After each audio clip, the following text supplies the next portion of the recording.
একবার যদি এইভাবে কাঁঠালের বিচি রান্না করা শিখে যান তাহলে তো সবাই আঙুল চেটে পুটে খাবে। আমার বাসায় সবাই কিন্তু অনেক বেশি পছন্দ করে এইভাবে কাঁঠালের বিচি রান্না। কাঁঠালের বিচি পরিষ্কার করা কিন্তু একদমই সহজ, আর কাঁচকি শুটকি দিয়ে যদি এইভাবে রান্না করা হয় সবাই তো অনেক বেশি প্রশংসা করবে। চলেন কথা না বাড়িয়ে মূল রেসিপিতে চলে যায়। আসসালামু আলাইকুম, সবাই কেমন আছেন? আলহামদুলিল্লাহ আমিও ভালো আছি, আশা করি আপনারাও ভালো আছেন। তো কাঁঠালের বিচিগুলো আমি উপরে যেই খোসাটা থাকে সেই খোসাটা কিন্তু ছড়িয়ে নেব। হাত দিয়ে কিন্তু খোসাটা ছড়িয়ে নেওয়া যায়।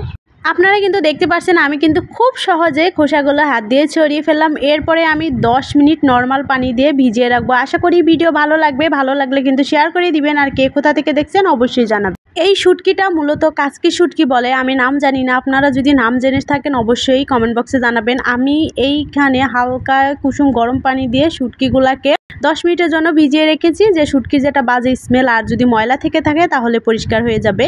এরপরে আমি কাঁঠালের বিচিগুলা ডলে নেব। এটা হচ্ছে সিমেন্ট দিয়ে বানানো, এইগুলাতে আমরা কাঁঠালের বিচি ডলে থাকি। কাঁঠালের বিচিগুলা কিন্তু ডলা হয়ে গেছে, 2 থেকে 3 মিনিটে এইভাবে ডললেই পরিষ্কার হয়ে যাবে। এরপরে আমি এগুলাকে ছেঁচে নিব। আপনারা চাইলে এগুলাকে কুচি করে কেটে নিতে পারেন। তো কুচি করে কাটার থেকে এইভাবে যদি ছেঁচে নেন তাহলে কিন্তু খেতে খুব বেশি মজা লাগে। আমার বাসায় সবাই অনেক বেশি পছন্দ করে, আর আপনারা যদি এভাবে কাউকে রান্না করে খাওয়ান সে কিন্তু আজীবন আপনার বিগ ফ্যান হয়ে যায়। কাঁঠালের বিচিটা কিন্তু সবাই অনেক বেশি পছন্দ করে। এখানে আমি পর্যাপ্ত পরিমাণে সরিষার তেল দিয়েছি, পেঁয়াজ আর রসুনটাকে কুচি করে দিয়ে এটাকে আমি একদমই লাল লাল করে ভেজে নিব। আপনারা যারা যারা কাঁঠালের বিচি খেতে পছন্দ করেন এইভাবে তারা কিন্তু অবশ্যই জানাবেন। কাঁঠালের বিচিটা আমি রান্না করব ইন্ডিয়ান মরিচ দিয়ে। এই মরিচটা হচ্ছে ইন্ডিয়ান, এটার যে এত সুন্দর স্মেল, আপনারা আবার এটাকে নাগা মরিচ বলেন না। এই মরিচের সাইজগুলা এতটুকুই হয় আর একদমই লাল টকটকে। এই মরিচটা একটু আকাশের দিকে হয়ে থাকে দেখে এটাকে আকাশি মরিচও বলে। এখানে আমি আদা রসুন বাটা, জিরা মশলা বাটা, লবণ, হলুদ আর হচ্ছে এই ইন্ডিয়ান মরিচটা দিয়ে নিলাম।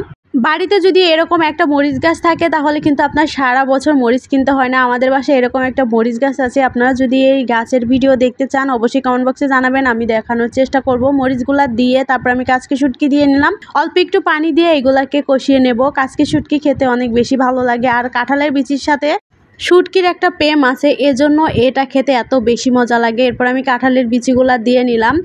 এভাবে রান্না করলে অনেক বেশি মজা হয়, আর আমরা তো সারা বছর অপেক্ষায় থাকি যে কখন কাঁঠালের সিজন আসবে আর এইভাবে বিচি রান্না করে খাবো। আমরা তো অনেক বেশি পছন্দ করি, বিশেষ করে গ্রামের মানুষ কিন্তু শুটকি দিয়ে কাঁঠালের বিচি খায়। এখন শুধু গ্রামের মানুষ না, শহরের মানুষও খায়। এটাকে একদমই ভালো করে কষিয়ে নিতে হবে। কাঁঠালের বিচি সিদ্ধ হতে কিন্তু খুব বেশি সময় লাগে না, এটা কিন্তু প্রায় সিদ্ধ হয়ে গেছে। এখানে আমি আরও একটু পানি দিয়ে নিব। পানি দিয়ে একদমই ভালো করে কষিয়ে নেব। অল্প অল্প পানি দিয়ে যত আপনি কষাবেন তরকারিটা খেতে কিন্তু তত বেশি ভালো লাগে। পানিটাকে কিন্তু আমি একদমই শুকিয়ে ফেলবো। বলতে বলতে আমার রান্নাটা কিন্তু প্রায় কমপ্লিট হয়ে গেছে। এবার হচ্ছে ফাইনাল লুক। এত বেশি মজা ছিল, এরকম একটা রেসিপি থাকলে হাঁড়ির ভাত কিন্তু এমনিতে উদাও হয়ে যায়, আর সবাই অনেক বেশি প্রশংসা করবে। যে কখনো শুটকি মাছ খায় না সেও কিন্তু আঙুল চেটে পুটে খাবে। আপনারা সবাই ভালো থাকবেন, নেক্সট ভিডিওতে দেখা হবে। আল্লাহ হাফেজ, বাই বাই।